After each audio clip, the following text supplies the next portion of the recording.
The September of 1894 arrived at the Volkonsky estate with its usual cargo of golden birch leaves and morning frosts that turned the vast lawns into fields of silver needles. In the basement kitchen, where the real life of the great house pulsed like a hidden heart, our man stood before his work table, examining a fresh delivery of sugar loaves from the Moscow merchant.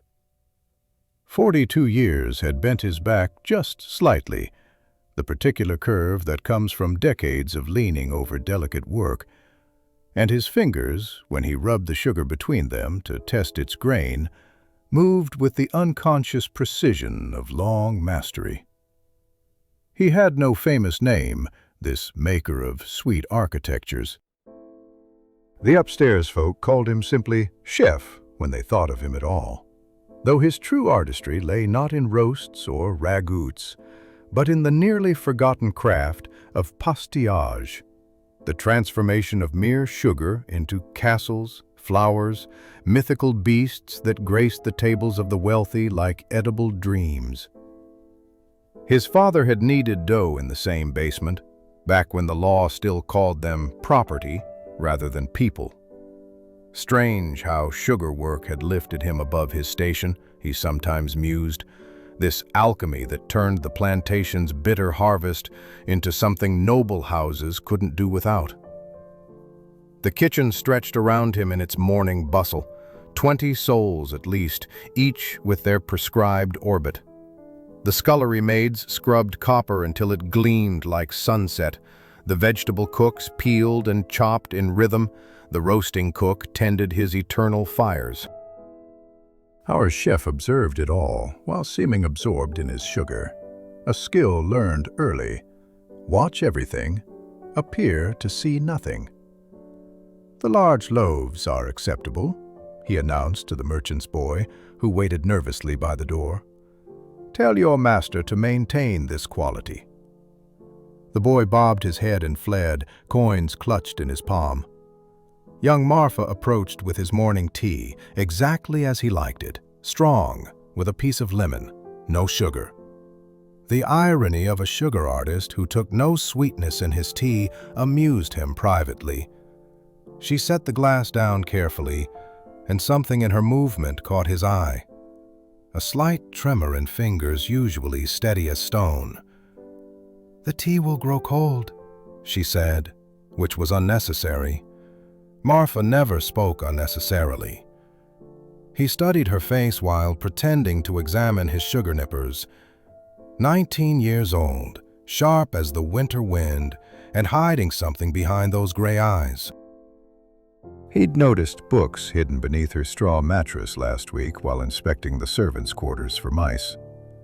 Books, when most of the staff couldn't tell A from apple. The discovery sat in his mind like an unresolved chord, neither dangerous nor safe, simply waiting. The morning progressed through its familiar patterns. He began work on a practice piece, a small pavilion in the classical style, its columns no thicker than his smallest finger.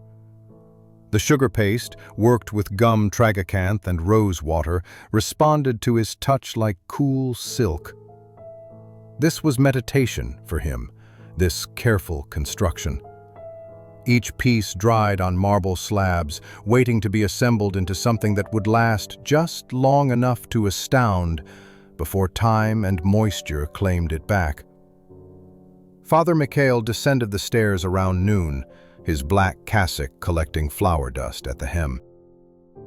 "Ah, our Vitruvius of sugar," he called out, his voice carrying that particular mixture of respect and gentle mockery that marked their friendship.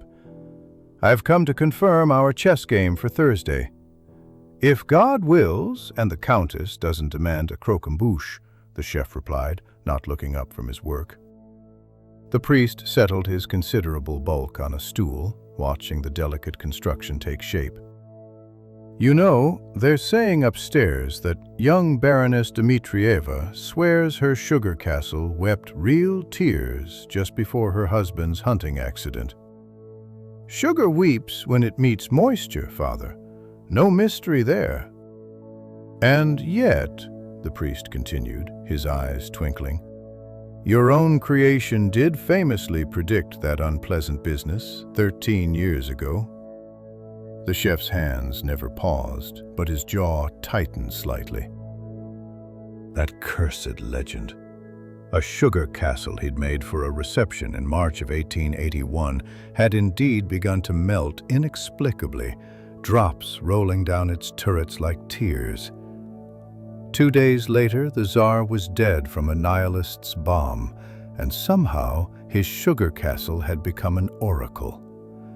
Never mind that the kitchen had been uncomfortably warm that day, that the steam from the soup course had nowhere to escape. People preferred their mysteries. Coincidence, Father, nothing more. Of course, Father Mikhail agreed, though his tone suggested he enjoyed the ambiguity. Still, the Countess particularly requests a castle for next month's reception. She's quite specific. Towers, battlements, a drawbridge. She believes it will reveal the true nature of her guests. The chef finally looked up, meeting the priest's eyes. Then she shall have her oracle. Though I warn you, Father, the only thing it will reveal is how much moisture is in the air.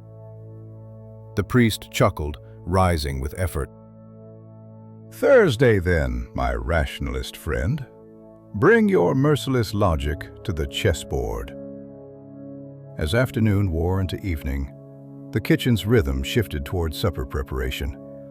The chef continued his quiet work, but his mind wandered to the conversation.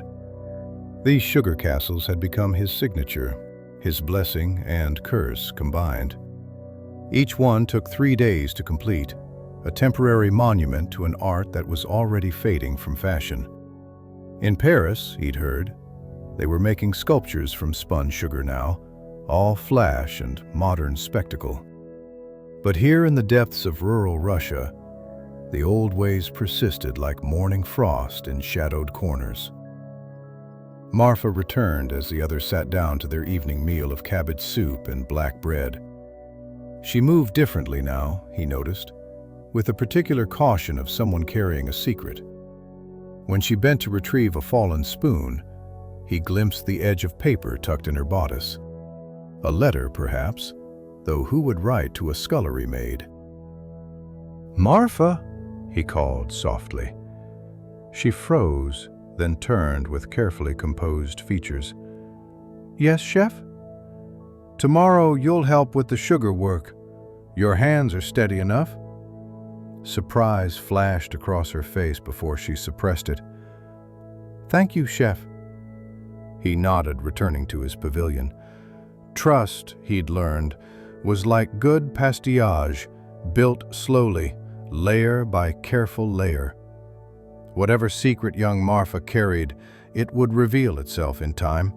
Everything did in kitchens. The walls absorbed whispers like sugar absorbed moisture, and eventually, inevitably, everything crystallized into truth. The evening bell rang 9 o'clock. He cleaned his tools methodically, covered his work with clean muslin, and climbed the narrow stairs to his small room above the kitchen.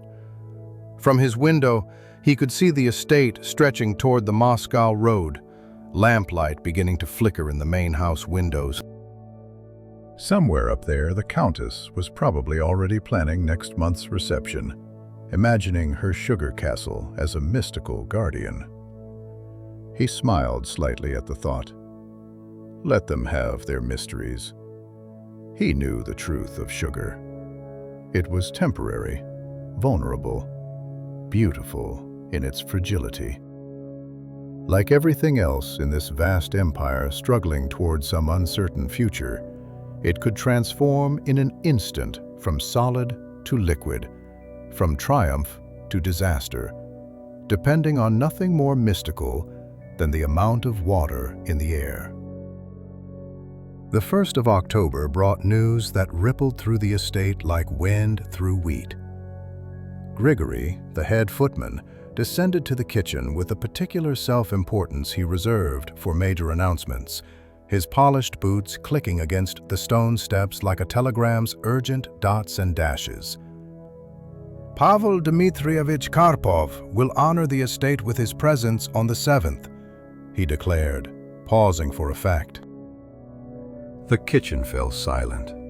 Even the bubbling soup pot seemed to quiet their murmur. Karpov, the textile magnate whose factories clothed half of Moscow, whose word could redirect rivers of money toward whatever enterprise caught his fancy. Our chef continued scoring the surface of his practice piece with a small knife, creating the texture of stone on sugar walls, but his mind was already calculating. A visit from Karpov meant the Count's railway project hung in the balance. For months, whispers had circulated about a new line that would connect the estate directly to Moscow, transforming these sleepy acres into something modern, profitable, almost American in its efficiency. "The Countess requests your presence in the blue parlor," Grigory added, addressing the chef directly. "Immediately." The summons couldn't be refused. He washed his hands carefully. Sugar work left a residue that marked everything one touched, and followed Grigory through the narrow corridors that connected the servants' world to that of their employers. The blue parlor, despite its name, had been recently redone in shades of cream and gold, though everyone still called it by its former color. Such was the nature of tradition, he mused. Names persisted long after their reason had vanished. The Countess sat near the window, autumn light casting her face in sharp relief. At 47, she remained handsome in that particular way of Russian noblewomen, her beauty preserved like fruit in syrup. The Count stood beside her, his 63 years showing mainly in the deep lines around his eyes and the careful way he moved, as if his bones had become precious and fragile. "Ah, our artist arrives," the Countess said, not unkindly. "We require something spectacular for the 7th. A sugar castle, naturally, but grander than anything previous. It must speak to progress, to the future, while honoring our traditions." "How many towers would Her Excellency prefer?" the chef asked, his tone carefully neutral. "5, the Count interjected. "One for each of the railway's proposed stations, and a working drawbridge, if possible, something that moves." A mechanical element, ambitious, nearly impossible with sugar and the time constraints. Yet the chef nodded. "It can be done, Your Excellency." "There's more," the Countess added, her fingers worrying the orthodox cross at her throat. "I want it to serve as an indicator. You understand? Like the last time." The chef met her gaze steadily. "Sugar responds only to natural conditions, Your Excellency. Temperature, humidity." "Yes, yes." She waved his words away like bothersome flies. "But God works through natural means, does he not? If someone arrives with ill intentions toward our family, surely the castle will know." It knew before. There was no arguing with superstition wrapped in faith. The chef bowed slightly. "I shall create my finest work, Your Excellency. The rest lies in higher hands than mine." Dismissed, he returned to find the kitchen in full gossip mode. News traveled faster through servants' halls than through any telegraph wire. Marfa stood apart from the chattering groups, slowly stirring a pot of preserve, her face thoughtful. "You'll need help," she said quietly when he passed, "for such a castle." "Tomorrow we begin the foundation pieces," he agreed. "But first, I need to see the dining room, measure the table precisely." That evening, while others prepared dinner, he stood in the empty dining room with his measuring tape and notebook. The table, when fully extended, stretched like a wooden river through the space. His castle would command the center, visible from every seat, catching candlelight in its crystalline walls. He sketched quickly, calculating proportions, planning the internal armature that would support such an ambitious structure. Grigory appeared in the doorway, his usual composure slightly ruffled. "Making your plans?" he asked, though the question felt heavier than casual interest. "The castle requires exact measurements," the chef replied, continuing his sketching. "Of course." Grigory moved closer, peering at the notebook. "Will it be very delicate, easy to disturb?" An odd question. The chef looked up, studying the footman's face. Grigory had served the family for 15 years, rising from hall boy to his current position through a combination of efficiency and careful cultivation of the Count's trust. Yet something flickered in his eyes now, nervous, calculating. "All sugar work is delicate," the chef answered carefully. "But I build them to last through an entire evening's festivities." Naturally, Grigory straightened his already perfect posture. "I only ask because I'll need to instruct the servers. We wouldn't want any accidents." After Grigory left, the chef remained in the dining room, troubled. In his notebook, he made additional notes, not about sugar, but about sightlines, about who could approach the table unseen, about the placement of serving stations and flower arrangements. The next morning brought a flurry of activity. 3 letters arrived with the Moscow post, unusual for a single day. Grigory collected them all, his face carefully blank, but the chef noticed how his hands trembled slightly as he sorted through them. One letter he tucked quickly into his jacket, not upstairs to the family's correspondence tray, but into his own pocket. Marfa arrived in the kitchen early, before even the bread ovens were lit. She found the chef already working, melting sugar in a copper pot, adding the precise amount of cream of tartar to prevent crystallization. "You don't sleep," she observed.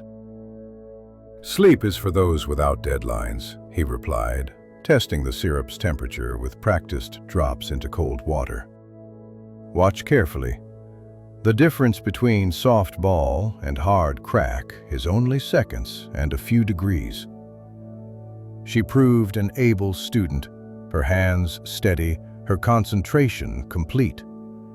As they worked, forming the base plates that would support the castle's walls, she asked, "Do you believe it? About the castle predicting danger?" "I believe in sugar's properties," he answered, showing her how to score the surface for texture. "It attracts moisture from the air. It melts at specific temperatures. It crystallizes in predictable patterns. If that's prophecy, then every cook is an oracle." "But the Countess believes." "The Countess needs to believe. There's a difference." He paused in his work, considering his words. "When you have power, real power, you fear losing it. Every shadow might hide a thief. Every smile might conceal treachery. A weeping castle gives shape to shapeless fears." Marfa nodded slowly, but her eyes remained troubled. As the morning progressed, she seemed to be building toward something, some confession or question. Finally, as they set the first pieces to dry, she spoke. "Someone has been asking about the dining room arrangements, through Yegor." Yegor, the undergardener, sweet on Marfa, as everyone knew. The chef kept his expression neutral. "Asking what, specifically?" "About flower placements, where the large arrangements will be positioned, whether there will be potted orchids near the dessert table." She hesitated, then added, "Yegor thinks it's about aesthetic coordination, but you think differently." She met his eyes directly, gray as winter dawn. "I think someone wants to know exactly where everything will be. Every detail." The chef set down his tools carefully. Around them, the kitchen was filling with its daily workers. but their corner remained isolated by the concentration sugar work required. "Who's asking these questions?" Yeager doesn't know. The request came through Grigory, but Grigory claimed it was from Her Excellency. Marfa's voice dropped lower. "But I help with Her Excellency's correspondence sometimes. She dictates, I write. She never mentioned flowers to me." The revelation hung between them like steam from the syrup pot. Invisible, but undeniably present. The chef turned back to his work, mind racing behind calm features. Someone was planning something, using the castle reception as cover or opportunity. But what? And why? "Continue as normal," he told Marfa quietly. "But remember everything, every question, every unusual request. Watch Grigory especially." She nodded, understanding passing between them wordlessly. Trust, that slowly built structure, had suddenly solidified into conspiracy. As she returned to her regular duties, the chef remained at his table, shaping sugar into battlements and towers, wondering what siege his castle was truly meant to withstand. 3 days remained until Karpov's arrival, and the sugar castle rose from the chef's work table like a medieval dream rendered edible. Each tower had been separately molded, dried, and carefully filed to perfect smoothness. The walls, paper-thin yet surprisingly strong, caught the morning light filtering through the kitchen's high windows, glowing like sheets of ice. Our chef worked with the particular intensity that comes from knowing one is watched. Not just by Marfa, who had proven herself invaluable in preparing the smaller decorative elements, but by others whose interest felt less benign. Grigory had taken to appearing at odd moments, offering help that wasn't needed, asking questions that probed beyond casual curiosity. "The drawbridge mechanism," Grigory said that morning, examining the delicate sugar chains the chef was attaching to tiny sugar winches. "How does it operate?" "A simple lever system," the chef explained, demonstrating with a small wooden tool. "Press here, the bridge lowers. Release, it rises. The sugar is reinforced with gum arabic for flexibility." "Ingenious." Grigory's fingers hovered near the mechanism but didn't touch. "And it will function throughout the entire evening? Unless someone handles it roughly, or..." The chef paused, watching Grigory's face. "Unless the air becomes unusually moist. Humidity is sugar's great enemy." "Of course." The footman straightened, brushing imaginary dust from his jacket. "The Countess has ordered exotic orchids from the Moscow hothouse. They'll arrive tomorrow." "Perhaps they should be kept distant from your masterpiece." "That would be wise," the chef agreed, though something in Grigory's tone suggested the question wasn't born from concern alone. After the footman left, Marfa approached with fresh sheets of leaf gelatin for the castle's windows. "He's nervous," she observed quietly. "Yesterday I saw him counting money in the servants' hall, more than his quarterly wages." The chef aligned the gelatin carefully, cutting it to size with scissors reserved for this purpose alone. "Gambling debts, perhaps. Grigory's weakness for cards is well known." "Perhaps," but her tone matched his, skeptical, watchful. As afternoon approached, the chef found himself remembering his apprenticeship in St. Petersburg, 25 years past. His master, a French émigré who'd fled the Paris Commune, had taught him that sugar work was architecture in miniature.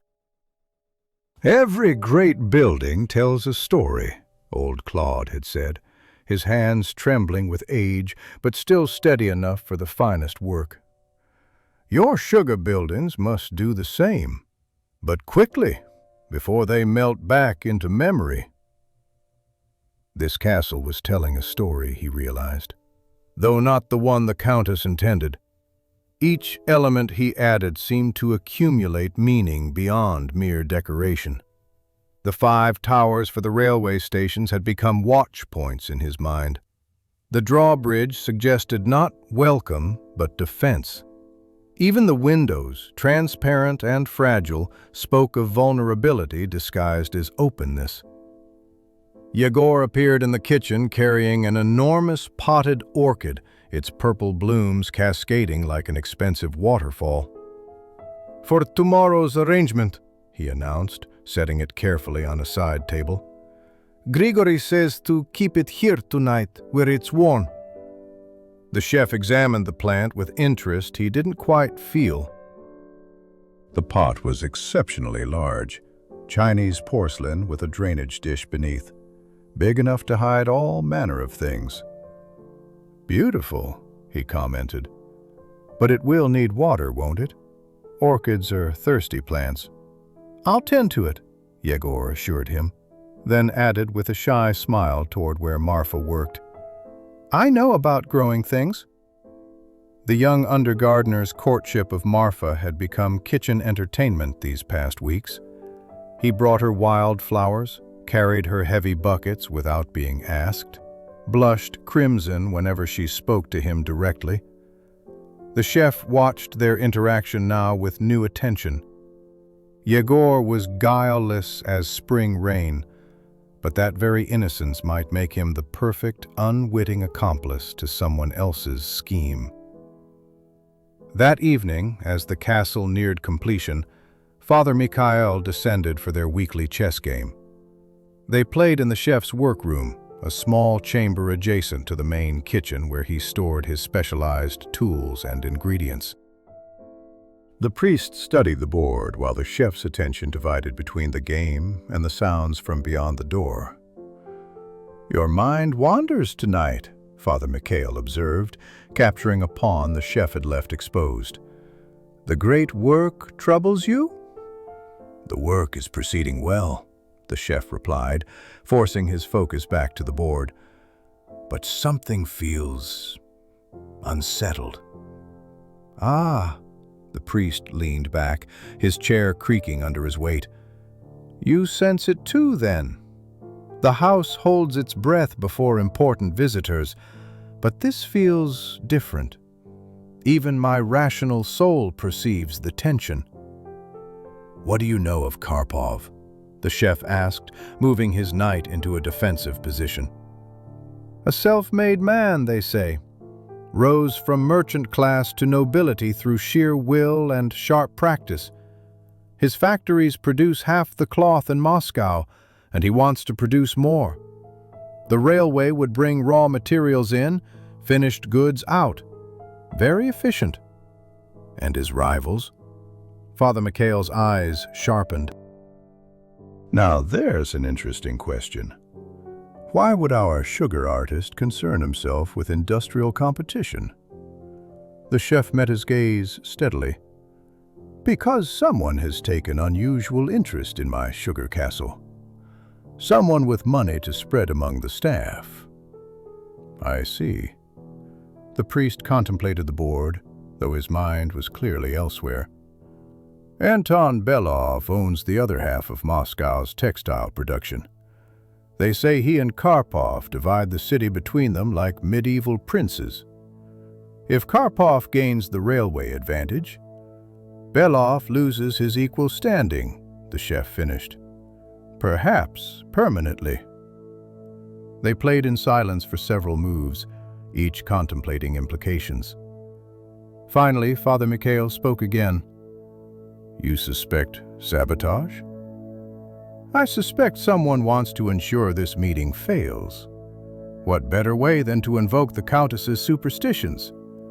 If the castle weeps, she'll interpret it as divine warning. Karpov is too modern to ignore such theatrical medievalism." The deal collapses. The priest nodded slowly. "But how would one make sugar weep on command?" The chef had been pondering this very question for 2 days. "Moisture," he said simply. "Introduce humidity near the castle, and sugar does what sugar must do. It absorbs water from the air, liquefies, appears to weep." But how to introduce moisture without detection? That, the chef admitted, moving his queen into check, remains to be discovered. They finished their game. Father Mikhail won, as usual, and the priest departed with thoughtful steps. The chef remained in his workroom, adding final touches to his creation. Each crystalline battlement was perfect, each window precisely cut, the drawbridge mechanism tested and retested until it operated smooth as silk. Near midnight, when the kitchen finally quieted, he ventured out to examine Yegor's orchid. The plant was magnificent, certainly, but the pot interested him more. He lifted it carefully, testing its weight. Heavy, even accounting for soil and roots. The drainage dish beneath was deep, deeper than necessary.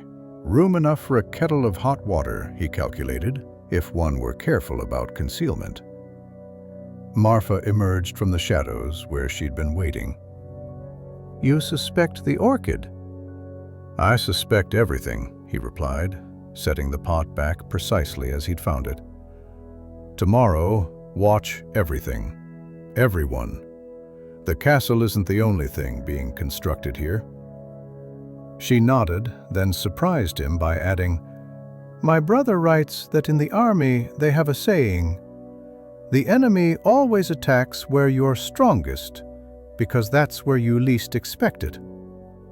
"Your brother the soldier," the chef mused. So that explained the letters, the secret literacy. "He writes often?" "When he can. He taught me to read before he left. Our secret." She met his eyes defiantly, as if expecting judgment. "A useful skill," he said simply. "Tomorrow it may prove more useful still." They parted, each to their narrow bed, though the chef doubted either would sleep much. Tomorrow would bring the final assembly, the placement of his masterpiece on the Count's table, and somewhere in those careful ceremonies, someone would attempt to make his castle weep.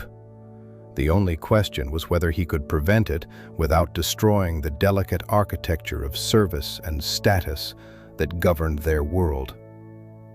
Sugar work, he reflected, was simple compared to navigating the crystalline structures of human deception. October 7th dawned crisp and golden, one of those perfect autumn days that seemed designed to mock human anxiety.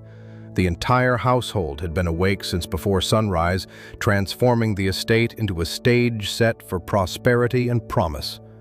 Our chef supervised the castle's final journey from kitchen to dining room, a procedure requiring 4 steady men and nerves of iron. The masterpiece settled onto its designated spot at the table's center, like a monarch claiming a throne.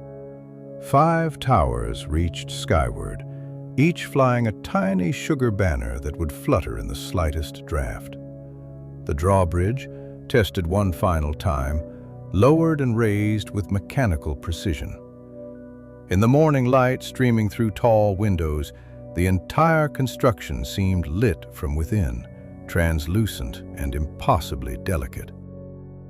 "Magnificent," breathed the Countess, who had come to inspect preparations. She circled the table slowly, examining every angle. "It surpasses even the one from 81. The chef accepted her praise with a small bow, though his attention was elsewhere. The orchids had been arranged as discussed, 3 massive displays positioned at strategic points around the room. The one that concerned him most sat on a mahogany stand near the dessert service area, barely 4 feet from his castle. Close enough for conversation, as they said in the provinces. Close enough for mischief, too. Grigory directed the placement of place cards with unusual precision, his hands steady but a film of perspiration visible on his forehead despite the cool morning. "The burgundy will be served from the left," he instructed the junior footman. "The champagne from the right. No one approaches the center of the table except to operate the drawbridge for Her Excellency's amusement." By late afternoon, the first carriages began rolling up the Lime Tree Avenue, local nobility arriving early, eager to witness Karpov's entrance. The chef remained in the kitchen, orchestrating the elaborate dinner's earlier courses, but Marfa served as his eyes upstairs, darting between duties to report observations. "Karpov has arrived," she whispered, passing with a tray of cleaned crystal. "Black coach with matched grays. He looks exactly like his newspaper etchings. Beard like a spade, eyes like winter." The dinner began at 7 precisely. From the kitchen, the chef could track its progress through the returning plates and the servants' whispered commentary. The soup course, clear sturgeon consommé, vanished completely. The fish, sterlet in champagne sauce, earned appreciative murmurs that carried down the stairs. The roast course proceeded without incident, though one footman reported that Karpov seemed distracted, checking his pocket watch frequently. Then, as the game course was being served, wild duck with lingonberry sauce, Marfa burst through the kitchen doors, her composure cracked. "It's beginning," she said simply. The chef set down his boning knife, wiped his hands methodically, and followed her up the servants' stairs. They positioned themselves in the butler's pantry, where a crack in the door provided a view of the dining room. What he saw made his chest tighten with professional anguish and intellectual fascination combined. His castle was crying. Not dramatically, not in rivers, but in distinct droplets that formed on the tower's sides and rolled down like tears on a china doll's cheek. In the candlelight, each drop caught and threw back golden reflections, making the phenomenon impossible to ignore. The conversation, which had been flowing as freely as the wine, stuttered and died. The Countess had gone pale as parchment. Her hand found her husband's arm, gripped it hard enough to whiten her knuckles. The Count himself sat frozen, his expression cycling through disbelief, anger, and something approaching fear. But it was Karpov's reaction that proved most interesting. He stared at the weeping castle with narrowed eyes, not fearful, but calculating, as if facing a business rival rather than a supernatural portent. "Remarkable," Karpov said into the silence, his voice carrying the flat tone of a man commenting on weather. "Your sugar artist has outdone himself, Countess." "I've never seen such an effect achieved deliberately." "Deliberately?" The Countess's voice rose half an octave. "Mr. Karpov, this is no theatrical trick. The castle warns us. It has done so before." "Warns you of what, precisely?" Karpov leaned forward, studying the phenomenon with almost scientific interest. "That sugar attracts moisture? That someone in your household has arranged for exactly that to occur?" The Count finally found his voice. "Pavel Dmitrievich, surely you don't suggest—" "I suggest nothing. I observe." Karpov rose from his chair, approaching the castle with careful steps. He extended one finger, caught a drop, tasted it. Sugar water. Nothing more, nothing less. His gaze swept the room, pausing at each orchid display. "Tell me, Count, do these tropical flowers require special conditions? Additional humidity, perhaps?" The chef felt Marfa tense beside him. Karpov was sharper than expected, seeing through the performance to its mechanical bones. But would his rationalism prevail over the Countess's mysticism? Grigory stepped forward from his position by the wall, his professional composure intact, but something desperate flickering in his eyes. "Your Excellency, perhaps the ladies would be more comfortable retiring to the drawing room while the phenomenon is addressed." "No," the Countess said firmly. "we stay. We witness." She turned to her husband. "Don't you understand? It's a warning about the railway, about this partnership, just as before when it warned of the Tsar's danger." "Mother of God," someone whispered, one of the local noble's wives, crossing herself. Karpov returned to his seat, his movements deliberate and unhurried. "Countess, Count, I respect your beliefs, but I built my fortune on understanding cause and effect. This castle weeps because someone wants it to weep. Someone who would benefit from our railway agreement failing." He paused, letting the words settle. "The question is whether you'll let them succeed." The Count looked between his wife and his potential partner, caught between worlds. The chef recognized the expression. He'd seen it on men's faces at the gaming tables when the stakes had grown beyond their comfort, but retreat meant certain loss. "The dinner should continue," the Count said finally, his voice strained. "We can discuss implications afterward." But the damage was done. Conversation remained stilted, the remaining courses consumed mechanically.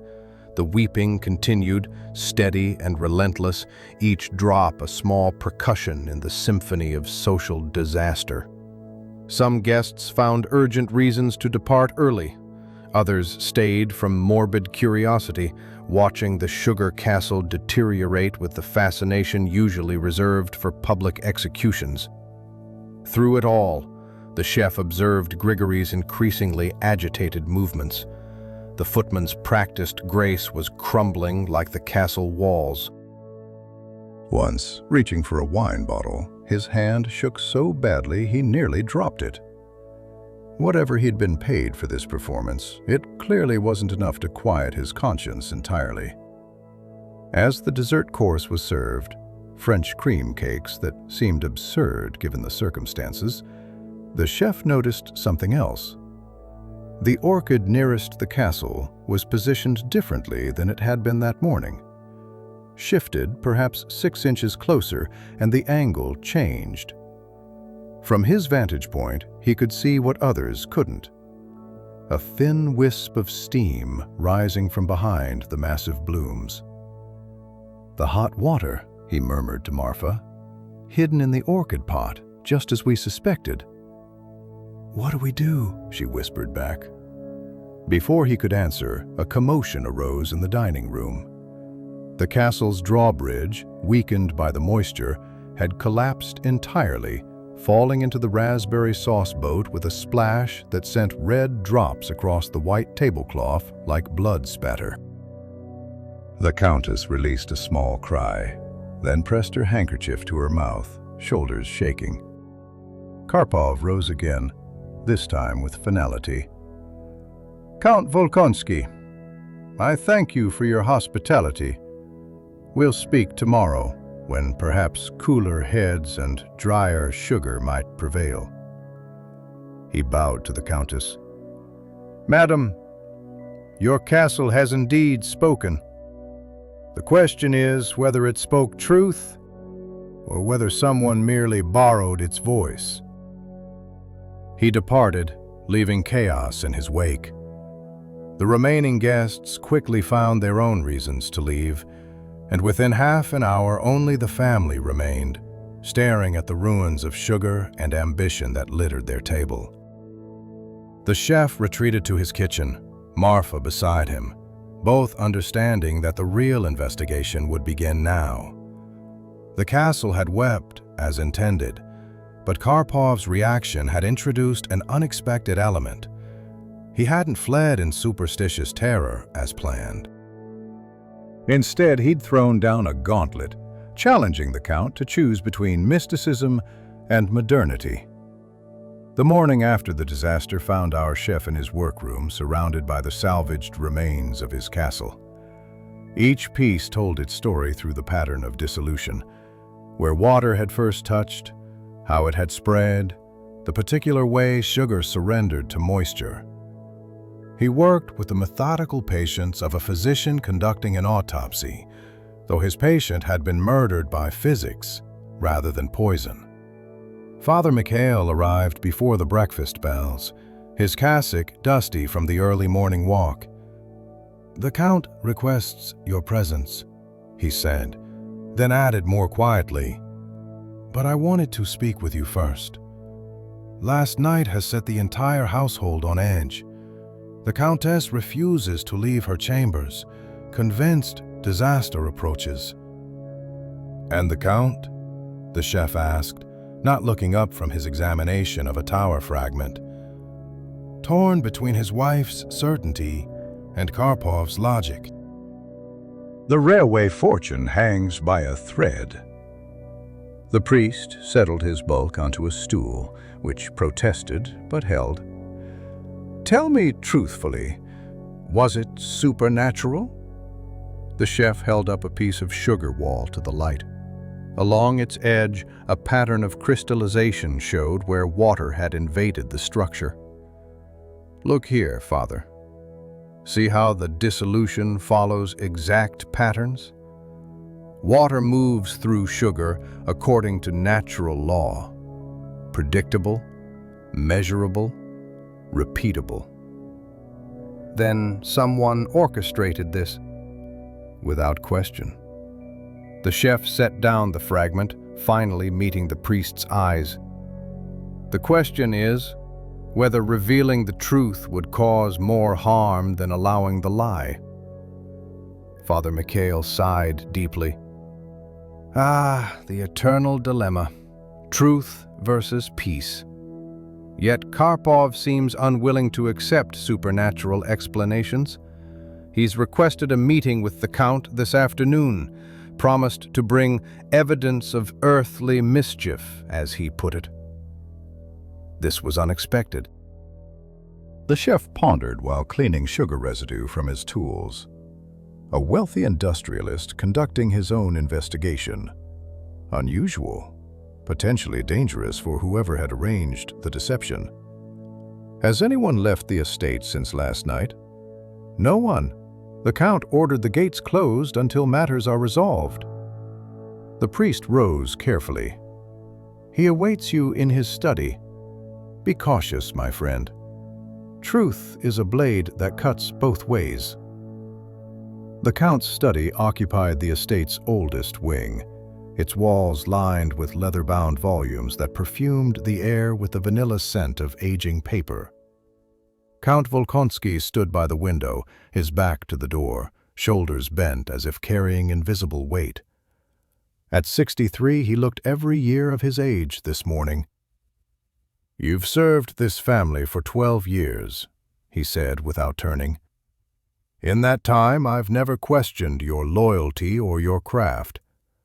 "Your Excellency has been most generous," the chef replied, maintaining appropriate distance. The Count finally turned, his face drawn but determined. "I need truth now, not ceremony. Can sugar predict the future?" The chef chose his words carefully. "Sugar responds to its environment, Your Excellency. Temperature, humidity, air pressure, these things affect it predictably. If those responses sometimes align with human events, it's coincidence, not prophecy. Yet the castle wept in 81, before the Tsar's assassination. The kitchen was overheated that day, Your Excellency.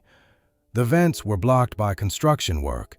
Steam from the soup course had nowhere to escape. I was still an assistant then, but I remember clearly." The Count moved to his desk, fingers drumming on its polished surface. "And last night? Was that also explicable?" "I'm still investigating, Your Excellency. but preliminary observations suggest deliberate introduction of moisture near the castle. Sabotage. The word fell flat and heavy. But by whom? And why? Before the chef could respond, urgent knocking interrupted. Grigory entered, his usual composure entirely absent.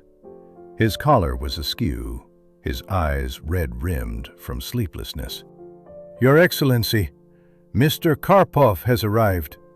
He insists on immediate audience." "Send him in," the Count ordered. Then to the chef, "Stay. I want you to hear this."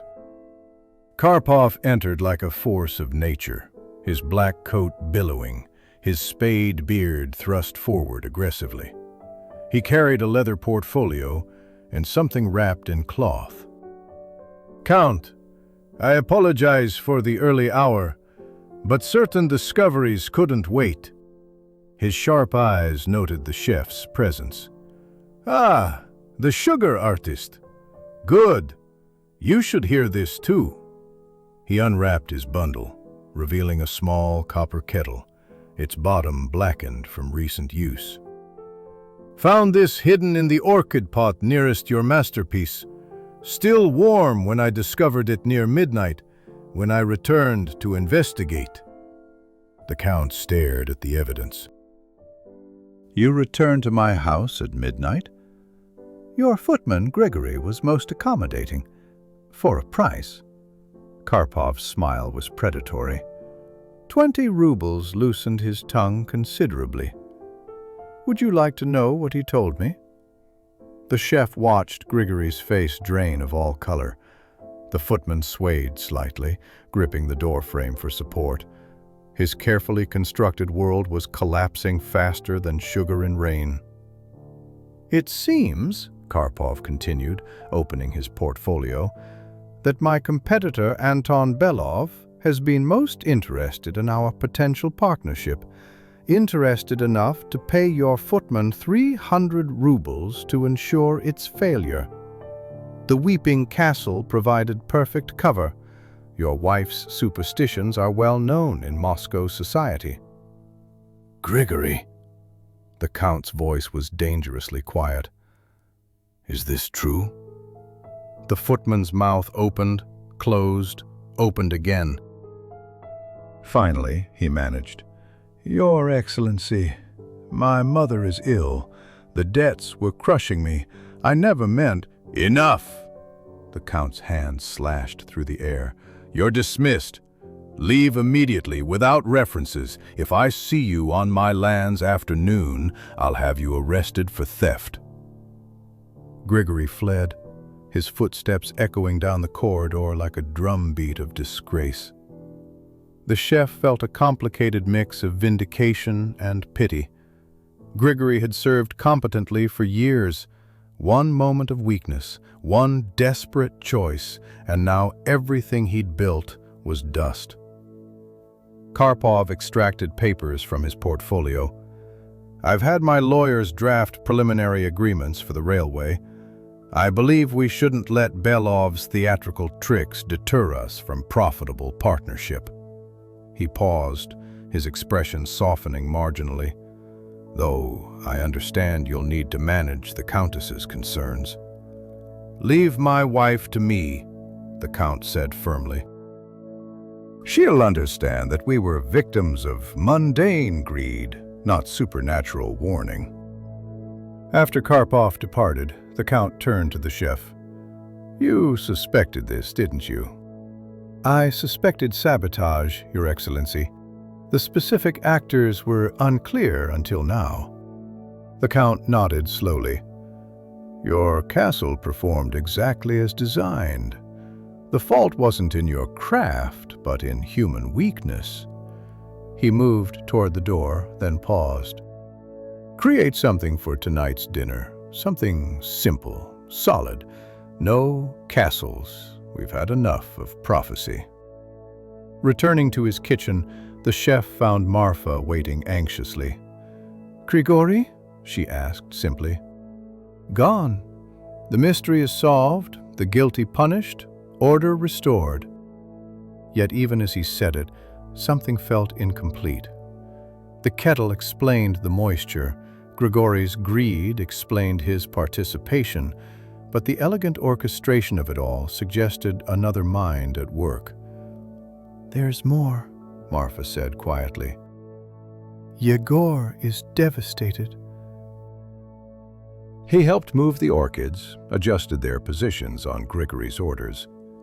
He had no idea what he was enabling, and now he feels responsible. The chef considered this ripple effect, how one deception spread outward like drops on water, touching lives in unexpected ways. Young Yegor, innocent and eager to please, now carried guilt for something he'd never understood. The Countess, reinforced in her superstitions despite the mundane truth. Even Karpov, triumphant in his rationalism but revealed as someone who bribed servants and crept through houses at midnight. "Bring Yegor to me," he instructed Marfa. "He needs to understand he was tool, not craftsman, in this deception." As she left, the chef began preparing a simple centerpiece for tonight. Spun sugar formed into flowers, nothing that could weep or prophesy or carry meaning beyond its own sweetness. Yet his mind continued to work the problem, testing each piece of evidence like sugar syrup between his fingers. Everything fit together too neatly, like a castle constructed by someone who understood both chemistry and human nature intimately. The science was clear. Humidity plus sugar equals liquefaction. But the psychology behind it, the careful manipulation of beliefs and fears, suggested an architect whose skills extended far beyond simple sabotage. Belov had paid for the performance, certainly, but someone else had written the script. Someone who understood that the greatest deceptions work not by hiding truth, but by presenting it in ways that confirm what people already believe. The greenhouse stood at the estate's eastern edge, its glass panels catching the afternoon sun like sheets of crystallized honey. Our chef rarely ventured here. His domain was sugar and flour, not soil and root. But the investigation demanded he understand every element of the deception. The head gardener, ancient Semyon, guided him through the humid passages with proprietary pride. "The orchids arrived 3 days before the reception," Semyon explained, his gnarled hands gentle on the delicate blooms. "Special order from Melnikov's hothouse in Moscow. Cost more than I see in a year." The chef examined the pots, identical to the one that had concealed the kettle. Chinese porcelain, deep blue with gold tracery, each with an oversized drainage dish beneath. "Who selected these particular containers?" "Grigory insisted on them. Said Her Excellency specifically requested the blue and gold pattern." Semyon spat carefully into a corner pot. "Her Excellency wouldn't know orchid pots from chamber pots, begging your pardon. But I don't question orders from the house."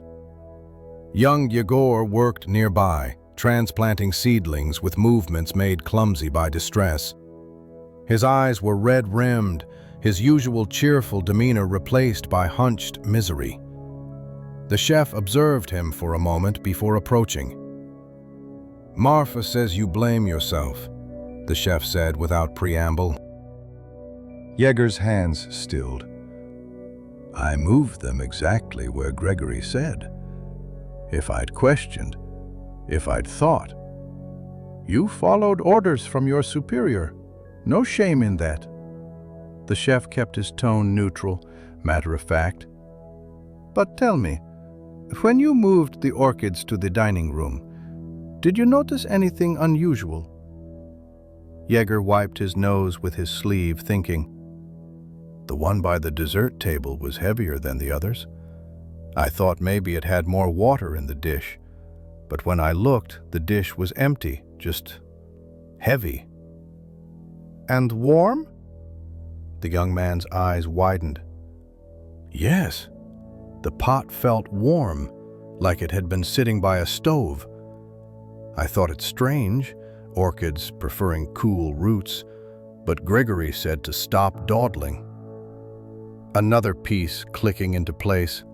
The chef made a mental note, then surprised Jaeger by gripping his shoulder firmly. "You've helped more than you know." Sometimes the innocent eye sees clearest. Leaving the greenhouse, the chef took a circuitous route back to the kitchen, passing through the storage corridors where household supplies accumulated like sediment. In one alcove, he discovered what he'd suspected, a second copper kettle, identical to the one Karpov had found, tucked behind bags of lamp oil.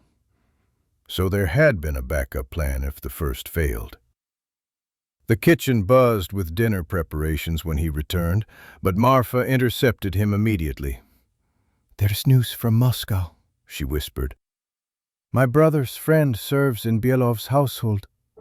He writes that Bielov was genuinely shocked when he heard about the Weeping Castle. He knew nothing of any plan to sabotage the meeting." The chef felt the investigation's foundation shift beneath him like sugarwork in humid air. If Bielov hadn't orchestrated this, then who had? And why had Grigory claimed otherwise? "Where did Grigory get 300 rubles?" he asked suddenly.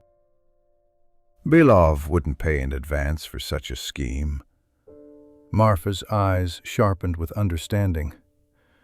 "The kitchen accounts showed Grigory settling his debts last week, before the reception was even announced." They looked at each other, realization crystallizing between them.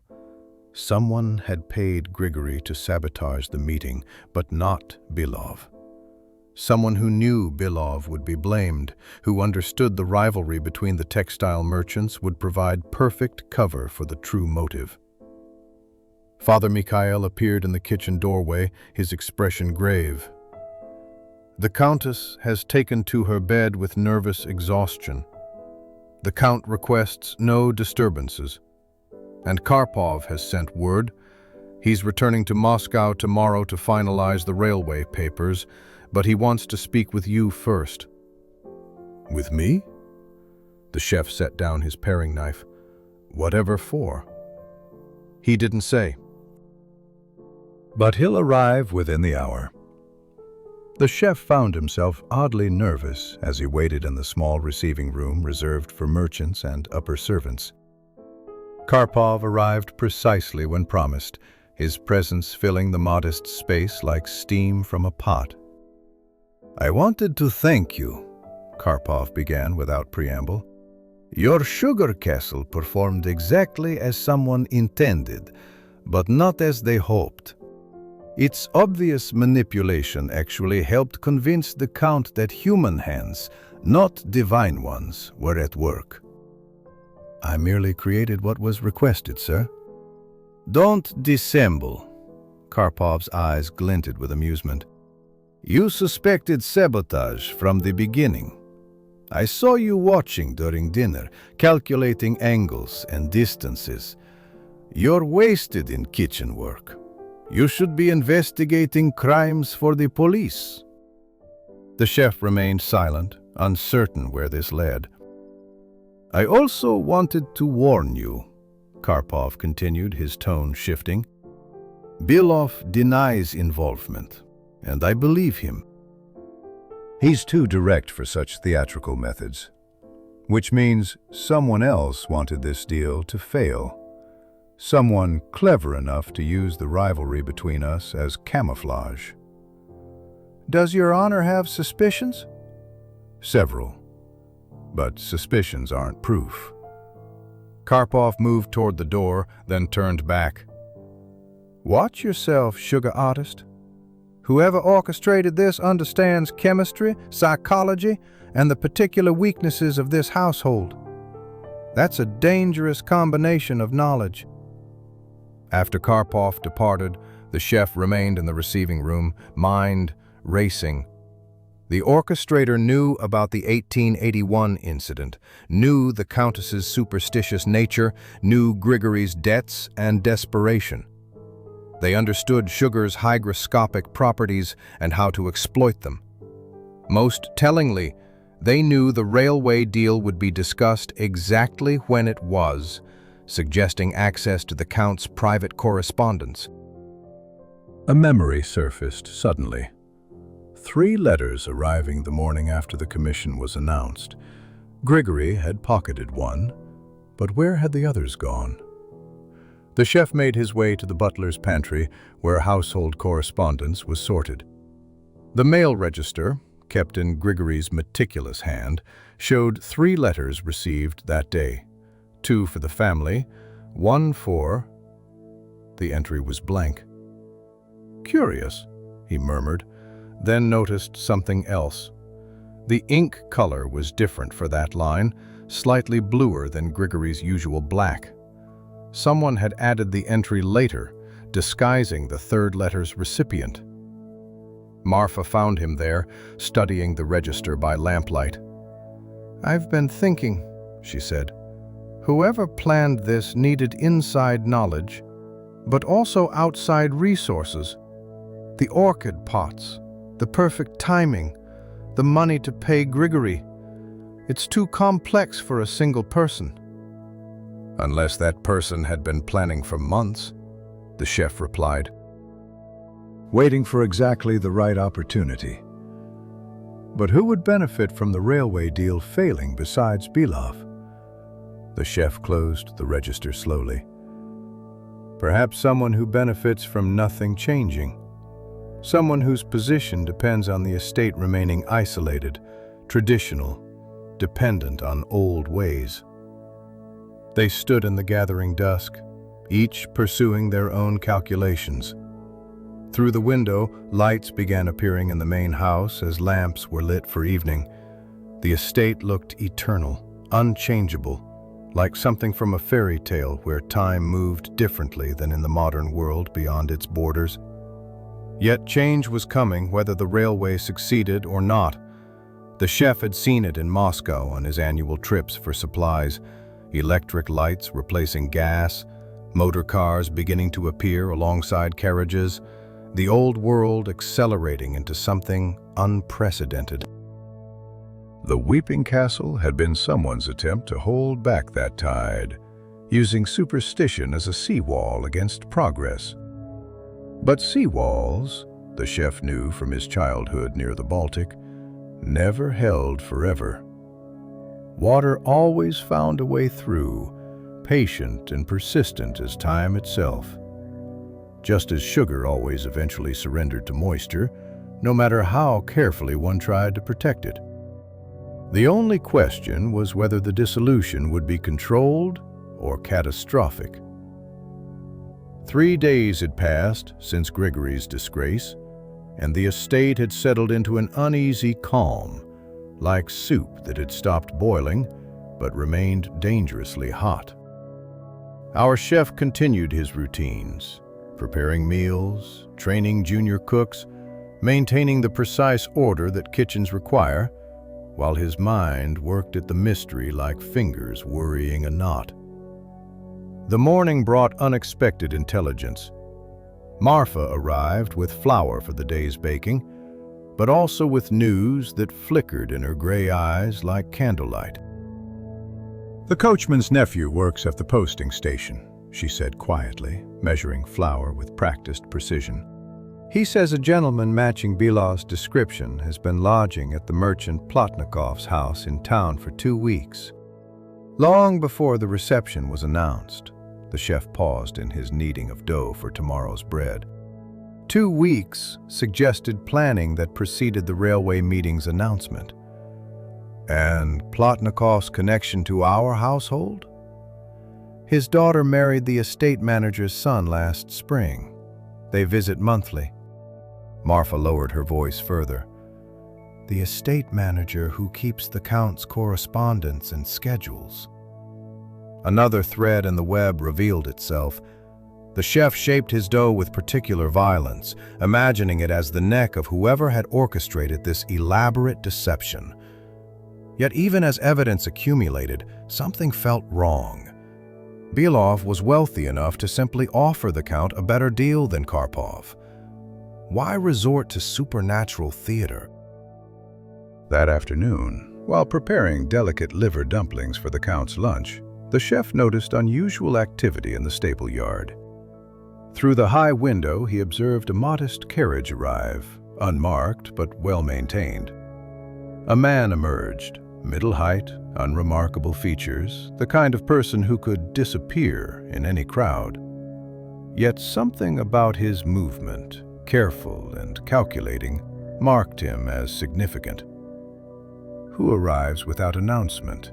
he asked Anton, the junior cook who collected all gossip like a magpie collected shiny objects. "Estate business, they say, but Fyodor saw him counting out silver to the temporary footman, the one replacing Grigory."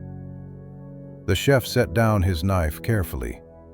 A new player entering the game just as the old pieces had been swept away. He wiped his hands, removed his apron, and made his way through the servants' passages to a spot where he could observe the main hallway unseen. The stranger was being led to the Count's study by the temporary footman, who looked uncomfortable in Grigory's too large uniform. As they passed beneath the chef's hiding spot, he heard the stranger say, "Tell His Excellency that the Moscow Mutual Insurance Company requires immediate discussion regarding his recent claim." Insurance? The chef retreated to his kitchen, mind racing. What claim? There had been no fires, no thefts, no disasters requiring insurance attention, unless... He thought of the ruined sugar castle, the spoiled reception, the potential loss of the railway investment. But who would insure against supernatural portents? That evening, as the household settled into its nighttime rhythms, the chef made an unusual decision. He would venture into town, something he rarely did without official purpose. The 3-mile walk in October darkness would be cold but manageable, and certain questions could only be answered beyond the estate's borders. Marfa caught him preparing to leave. "You're investigating," she said, not a question. "I'm purchasing vanilla beans from Plotnikov's shop. The Count prefers them fresh." He met her eyes steadily. "If anyone asks."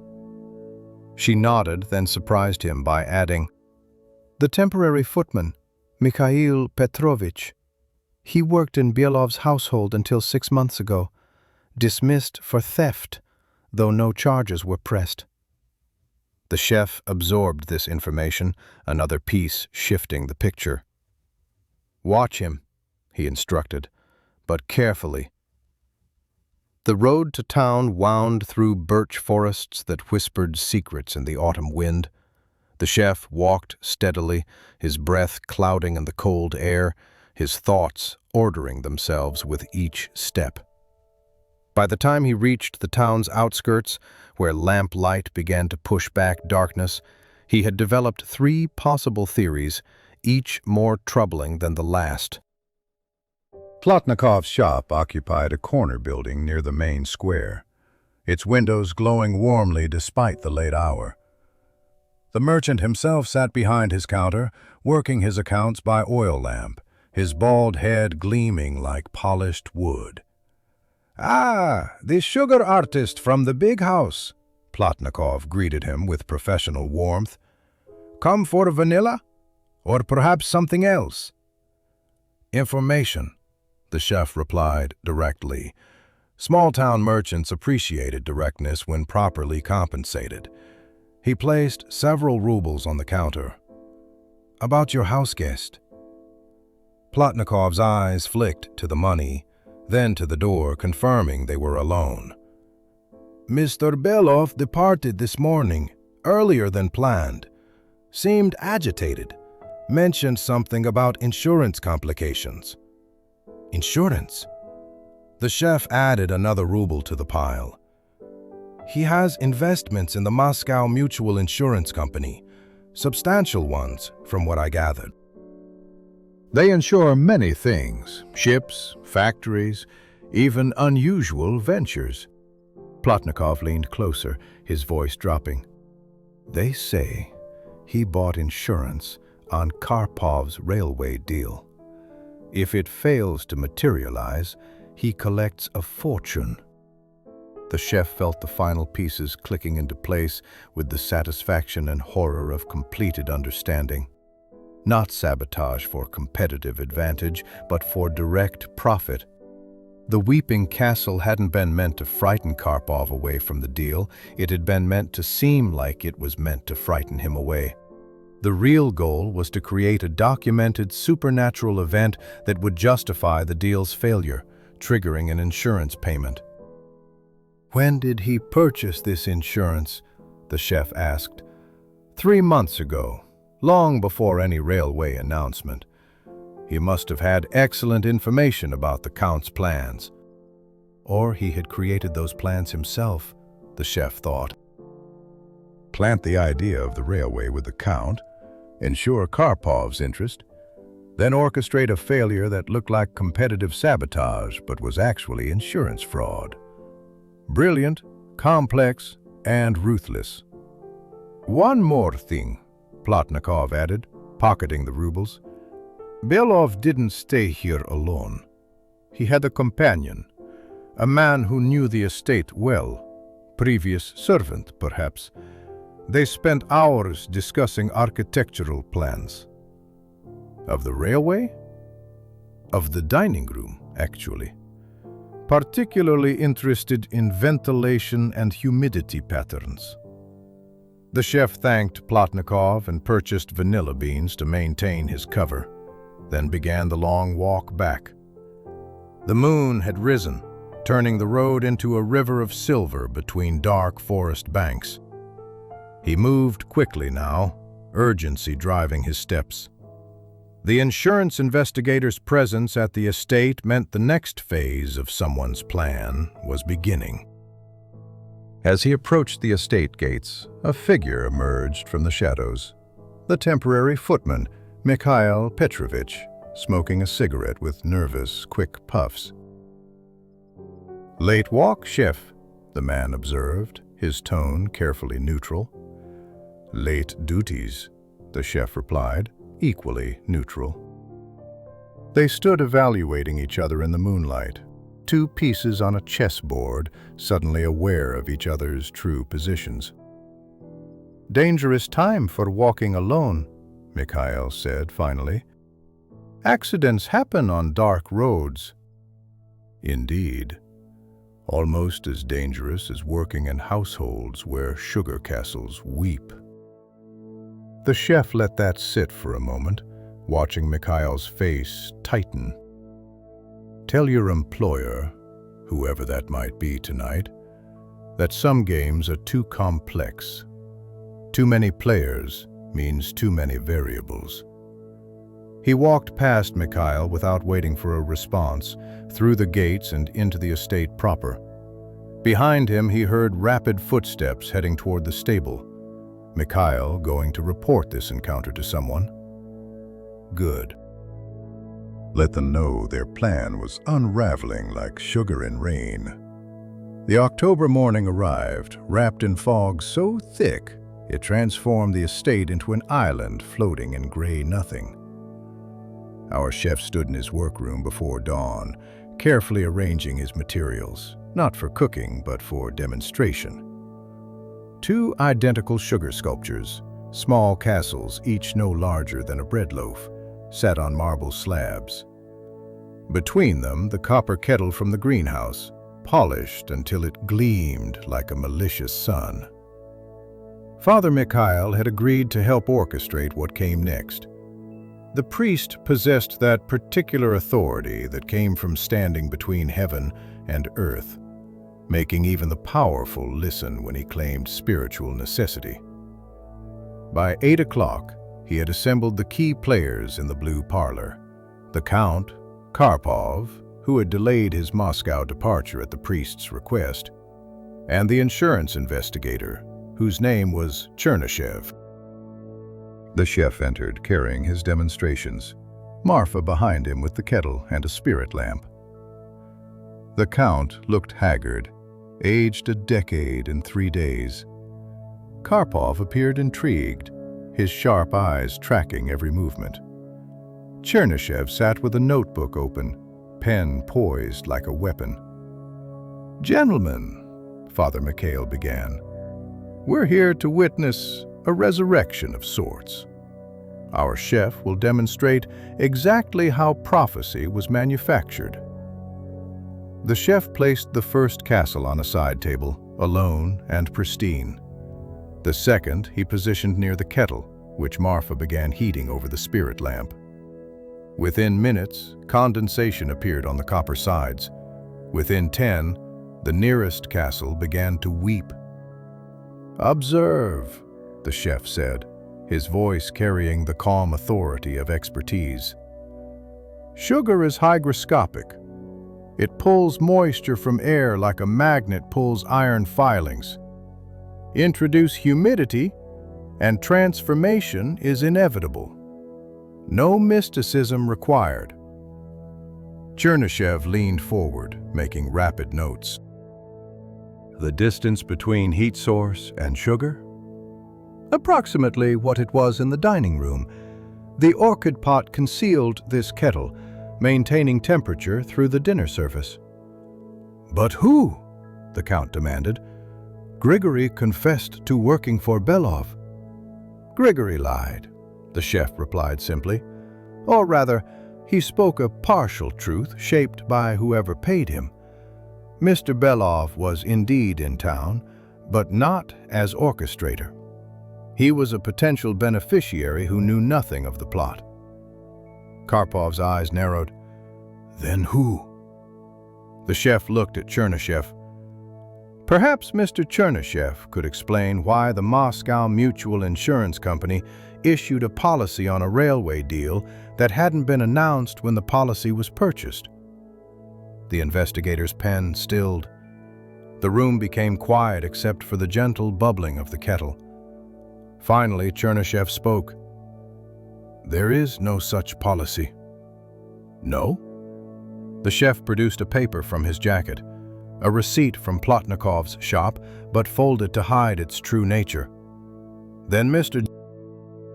Belov's investment in your company, his expectation of payment should the railway fail, these are fantasies?"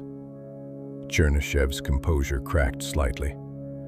"Mr. Belov may have been misinformed about the nature of his investments." "By whom?" Father Mikhail asked gently, though his tone carried steel beneath the velvet. The moment stretched like pulled taffy. Then, unexpectedly, Karpov laughed, a harsh bark that made everyone start. "Oh, this is magnificent!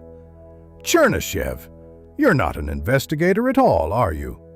You're Belov's partner in the insurance company.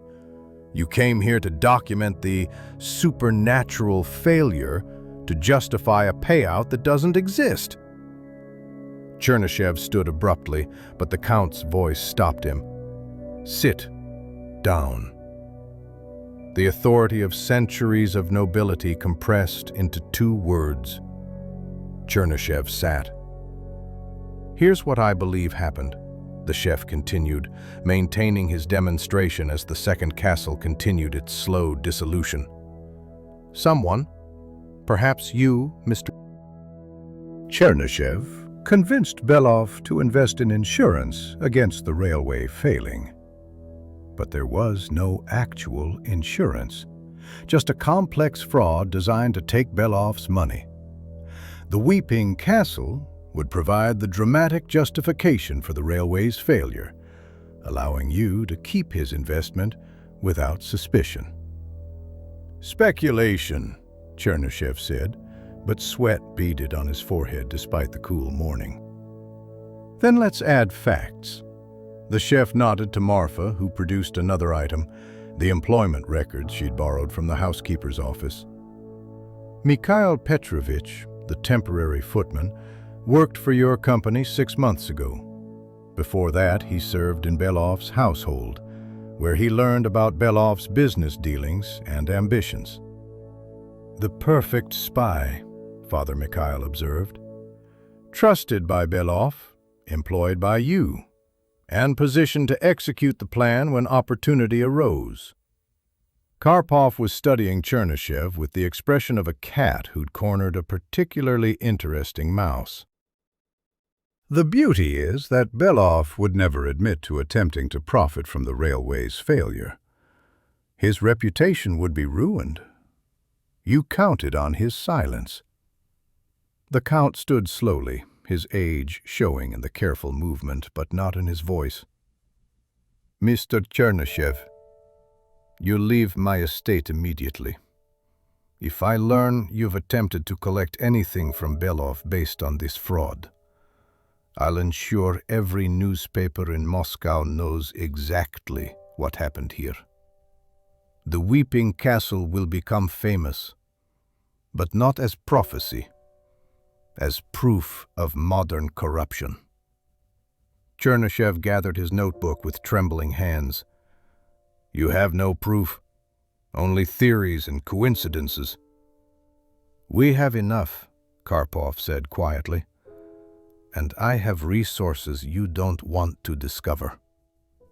Leave. Now." After Chernyshev's hasty departure, the four of them remained in the parlor. The demonstration castle had collapsed entirely now, a pile of sweet ruins on the marble slab. The intact castle stood as pristine as when created, proof that sugar's only enemy was moisture, not fate. "Grigory was a fool, not a villain," the Count said finally. "He should be informed." "Already done, Your Excellency," Father Mikhail replied. "I sent word to his sister's house where he's taken refuge. His debts were real, his desperation genuine. Someone used that against him." Karpov stood, straightening his coat. "Count, our railway agreement stands, though perhaps we should conduct future negotiations with less dramatic centerpieces." A weak smile crossed the Count's face. "Simple flowers, perhaps, or nothing at all." After the nobility departed, the chef and Marfa cleaned up the demonstration in companionable silence. Finally, she asked, "How did you know about the insurance fraud?" "I didn't, entirely. But the pieces fit no other pattern." Belov's early arrival, his genuine surprise at the Weeping Castle, Chernyshev's convenient appearance. It suggested a scheme within a scheme. "And Mikhail Petrovich?" "Fled during the night, according to the stable boys. Probably halfway to Petersburg by now." Marfa gathered the ruined sugar, careful not to let the sticky mass touch her dress. "Will you tell the Countess the truth?" The chef considered this. "Father Mikhail will tell her what she needs to hear. That evil men attempted to use her faith against her family, but truth prevailed. She'll find comfort in that narrative." "Even though the truth is more complex?" "The truth is always more complex. Sugar seems simple, sweet, white, pure, but it carries the history of plantations and slavery, chemistry and artistry, preservation and decay. We choose which story to tell." They worked in silence after that, restoring order to the workroom. Through the window, the fog began lifting, revealing the estate in its autumn glory. The railway would come, bringing change like moisture to sugar, transforming everything it touched. But for now, in this morning's clarity, the old world persisted, crystalline and temporary as a sugar castle, beautiful in its fragility. The chef began preparing lunch, returning to the eternal rhythms of kitchen life.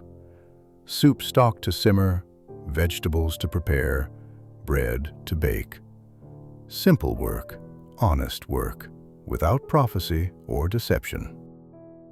Yet he kept a small piece of the collapsed castle on his workbench, a reminder that even the sweetest constructions could hide bitter truths, and that sometimes the greatest art was knowing when to let things dissolve.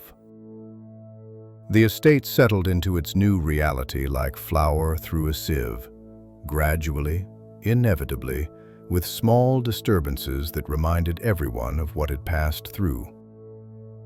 Our chef observed these adjustments from his kitchen domain, where the restoration of order happened more slowly than anyone upstairs would guess.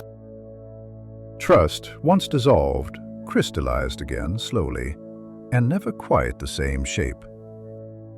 A week after Chernyshev's departure, the chef found himself dealing with unexpected consequences. The temporary footman had fled, leaving the household short-staffed, just as the autumn preservation season demanded all hands. Worse, word of Grigory's dismissal had spread through the network of estate servants across the region, making potential replacements wary of accepting positions. "They think the house is cursed," Anton, the junior cook, reported, returning from the market with gossip along with vegetables. "The Weeping Castle story has grown in the telling. Some say it predicted the Count's death, others that it revealed a murder plot."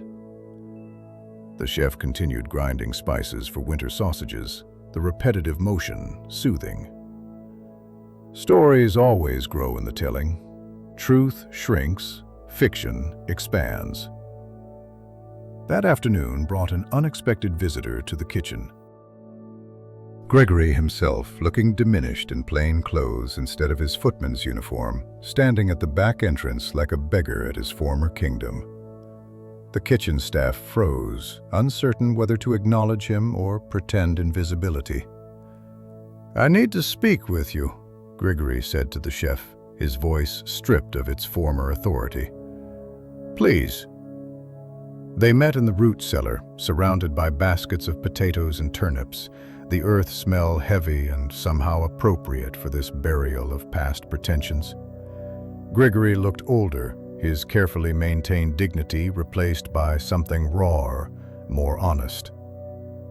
"I wanted to explain," he began, then stopped, started again. "No, that's a lie. I wanted to apologize. Not for needing money, my mother truly is ill, but for how easily I was purchased." The chef waited, having learned that silence often drew out more truth than questions. "They knew everything about me," Grigory continued.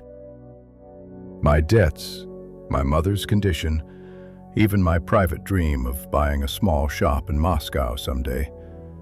They offered not just money, but a future. All I had to do was place a kettle and lie about who paid me." "They?" "I only ever met Mikhail Petrovich, but he spoke of others, a whole network that profited from failed business ventures. Insurance fraud, he called it eventually, though by then I was too deep to withdraw." The chef considered this carefully. "The Count hasn't pressed charges. You could start fresh elsewhere." "With no references, after 15 years of service?" Grigory's laugh was bitter as unsweetened chocolate. "I'm 38 years old, too old to start at the bottom, too disgraced for anywhere else." From his pocket, the chef produced a letter he'd been carrying for 3 days, uncertain whether to send it. "The Sheremetev estate near Tula needs an experienced server. Not a head footman, just service staff. The pay is modest, but they don't know your history." Grigory took the letter with shaking hands. "Why?" "Because anyone can dissolve under the right pressure. What matters is how we reconstitute ourselves afterward." The chef turned to leave, then paused. "Your mother, is she truly ill?" "Consumption. The doctors give her perhaps 6 months." The chef placed several rubles on a barrel. "For her care, not charity. Payment for information about the network Mikhail mentioned. Write me what you remember. It might prevent others from facing your temptation. Returning to the kitchen, he found Marfa in animated discussion with Yegor, who had finally overcome his guilt enough to resume his courtship. They stood close together, her hand resting on his arm, and the chef felt an unexpected pang. Not jealousy, but something more complex. The recognition that life was proceeding, that the drama of weeping castles and insurance fraud was already becoming history, while daily human needs continued their eternal dance. "Chef," Marfa said, noticing him, "Yegor has asked for my hand. I wanted your blessing." Strange how she asked him rather than the housekeeper or even the countess, who traditionally approved servant marriages. But then their shared investigation had created a bond beyond normal hierarchy. "My blessing isn't required," he said carefully. "No," she agreed. "but it's desired." Yegor stood straighter, trying to project worthiness. "I'll treat her well, sir. My position is steady, and with the railway coming, there'll be more work, better wages." The railway again. That promise of transformation that had nearly torn the estate apart. Yet Yegor was right. Change would bring opportunity for those adaptable enough to seize it. "You have my blessing," the chef said. "But Marfa, you're teaching." "The other servants you've been helping with letters." Her gray eyes sparked with determination. "I'll continue. A married woman has more freedom than a maid, oddly enough. My own household, my own time after duties are done." That evening, as the chef prepared a simple dinner for the family, the Countess had requested no elaborate presentations for the foreseeable future, Father Mikhail visited for their postponed chess game. They played in companionable silence initially, but the priest clearly had something on his mind. "The Countess struggles," he finally said, moving his bishop into an aggressive position. "She believes still in the castle's prophecy, but now thinks evil forces corrupted its message. She's ordered 3 masses said for purification." "Whatever brings her peace," the chef replied, countering with his knight. "Indeed, but I wonder about the cost of maintaining illusions." "Would she be better served by accepting the mundane truth?" "Would any of us?" The chef captured a pawn, considering his words. "We all maintain illusions, that our work matters, that order can be sustained, that merit determines position. The Countess's faith in supernatural warning is no more false than the Count's faith in railway prosperity. Cynical tonight, are we?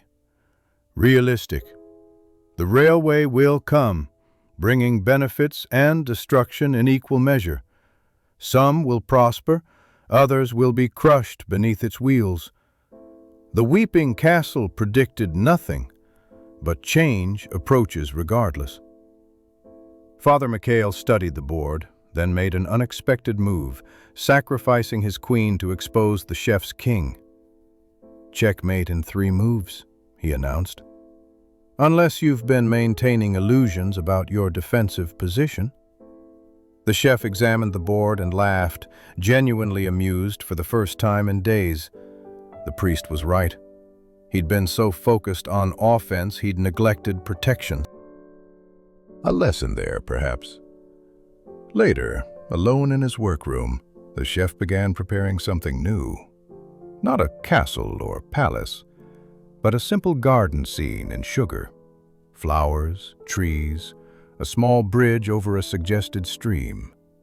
It would grace tomorrow's luncheon, bringing beauty without prophecy, sweetness without symbolism.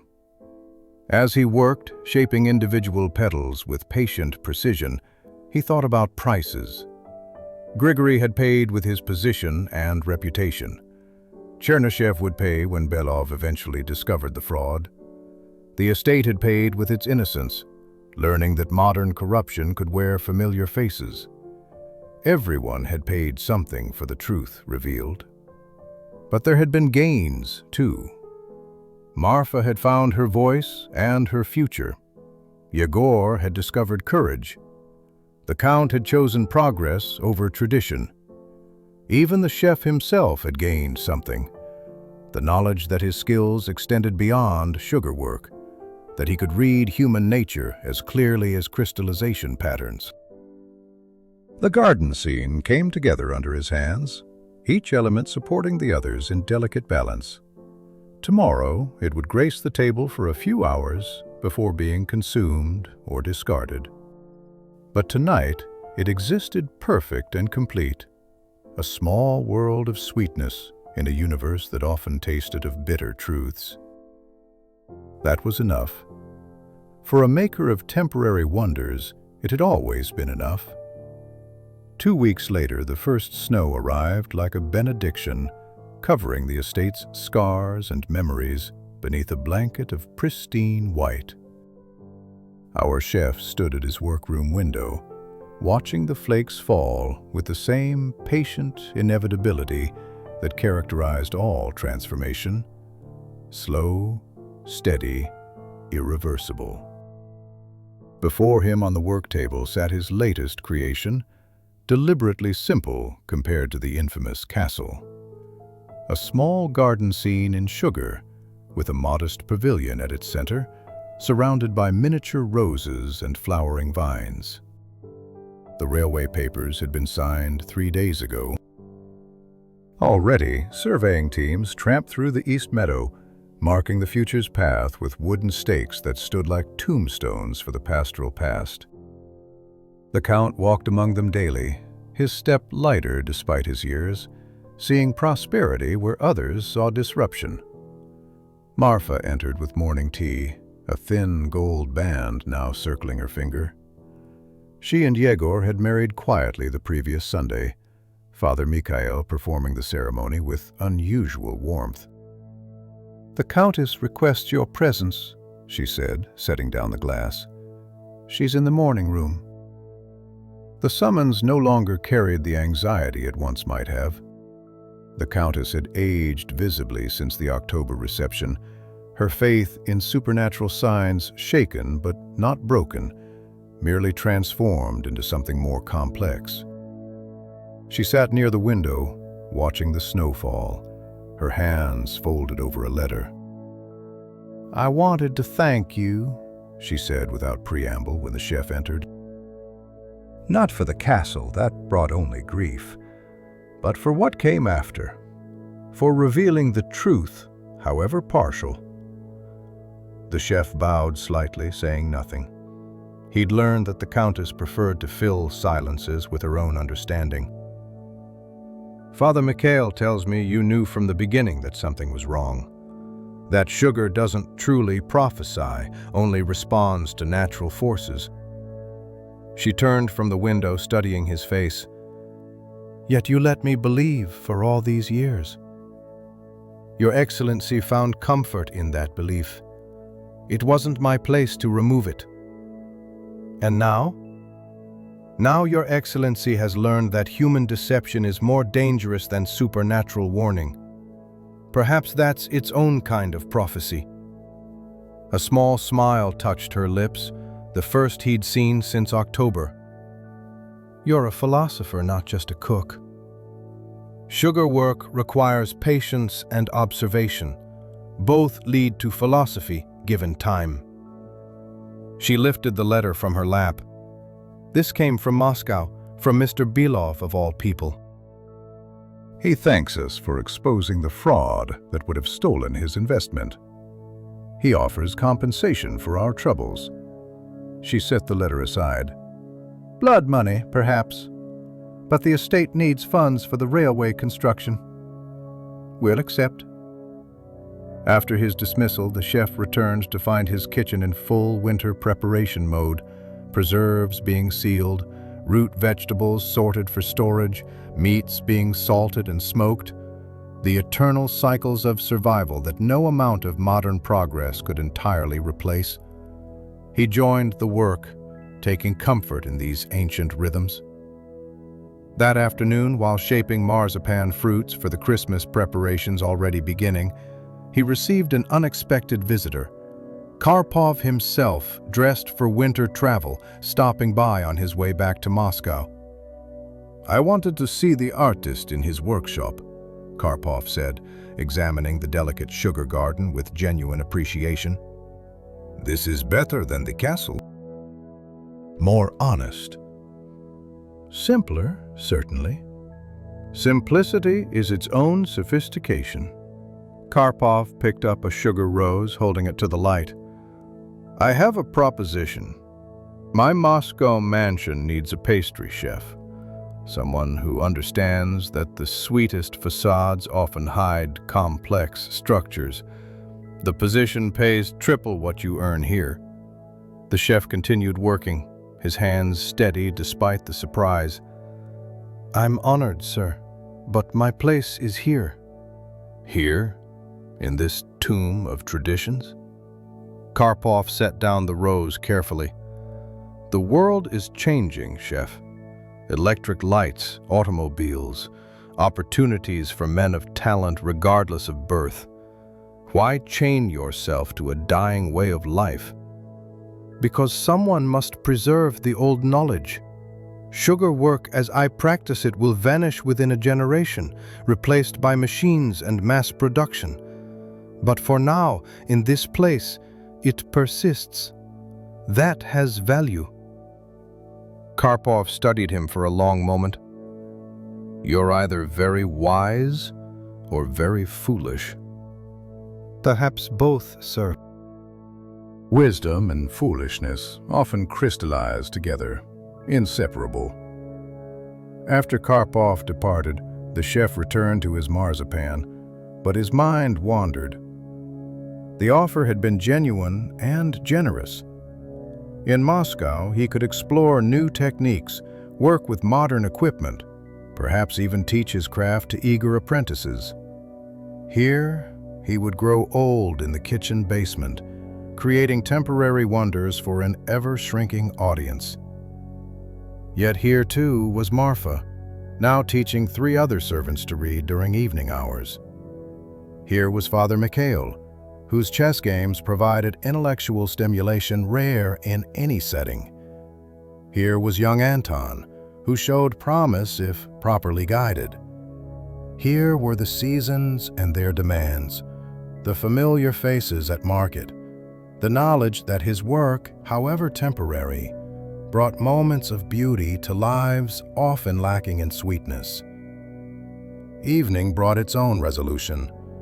The Count descended to the kitchen, unusual enough to stop all work. He looked older, but somehow more vital, as if the recent troubles had burned away unnecessary pretense. "Chef," he said simply, "the estate owes you a debt. You preserved our reputation, exposed fraud, and maintained dignity throughout. Name your reward." The chef considered carefully. Money would be conventional, a promotion expected. But instead he said, "I request permission to establish a teaching kitchen, Your Excellency. A place where young people from the estate and town can learn not just cooking, but literacy, mathematics, the chemistry of food. Marfa would assist with letters, Father Mikhail with philosophy, myself with practical skills." The Count's eyebrows rose. "A school? In my kitchens?" "Progress comes in many forms, Your Excellency. The railway brings goods and passengers, but knowledge, properly transmitted, creates its own tracks to the future." For a long moment, the Count said nothing. Then, surprisingly, he laughed. "Why not? We've had prophecy in these kitchens." "Why not education?" He sobered slightly. "But it must not interfere with household operations." "Of course not, Your Excellency. Education, like sugar work, happens best in patient layers." That night the first heavy snow began, the kind that would lock the estate in winter's grip until spring. The chef stood again at his window, watching it accumulate on rooftops and fences, transforming the familiar landscape into something magical and strange. His sugar garden sat finished on the table, ready for tomorrow's luncheon. It would last perhaps 4 hours before humidity and handling reduced it to sweet memory. He thought about the weeping castle, now legend among the county's servants. How a simple chemical reaction, sugar meeting moisture, had nearly derailed a railway, exposed a fraud, destroyed one man's career, and revealed another's villainy. All because people needed to believe in signs and portents, in meaning beyond the mechanical. Yet wasn't he guilty of the same? Reading significance into sugar's crystallization, finding philosophy in kitchen work, seeing patterns where perhaps only chaos existed. The difference, perhaps, was knowing the tendency and choosing the meaning consciously. The way one chose how much cream of tartar to prevent crystallization. Enough to stabilize, not so much as to prevent proper setting. Marfa appeared one final time carrying a covered tray. "Wedding cake," she said, unveiling a small, perfect creation decorated with sugar roses and real gold leaf. "Yegor and I wanted you to have the first piece." The chef accepted the plate, touched beyond words. The cake was clearly her work. He recognized the technique he'd taught her, elevated by her own artistic sense. Student becoming master, the eternal progression. "It's beautiful," he said finally. "It's temporary," she replied, smiling. "But so is everything." That doesn't diminish its sweetness. He tasted the cake. Perfect crumb, balanced sweetness, a hint of rose water that recalled his grandmother's kitchen from 40 years past. Time collapsed in that moment, past and future meeting in the eternal present of taste and memory. Outside, the snow continued falling, each flake unique yet contributing to the uniform whiteness that covered everything. Like sugar crystals forming from syrup, he thought, individual yet collective, temporary yet part of an endless cycle. The railway would come, bringing its changes. The estate would adapt or crumble. His sugar work would become history, replaced by technologies yet unimagined.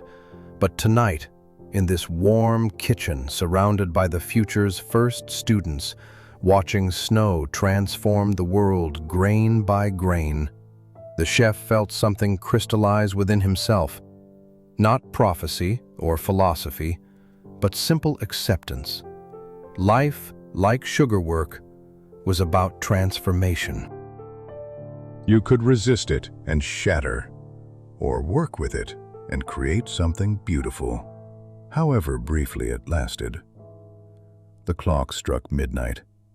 Somewhere above, the great house settled into sleep. Tomorrow would bring new challenges, new mysteries, perhaps, new occasions for sugar and subterfuge. But tonight, there was cake and companionship, snow and silence, the sweet pause between one story's end and another's beginning.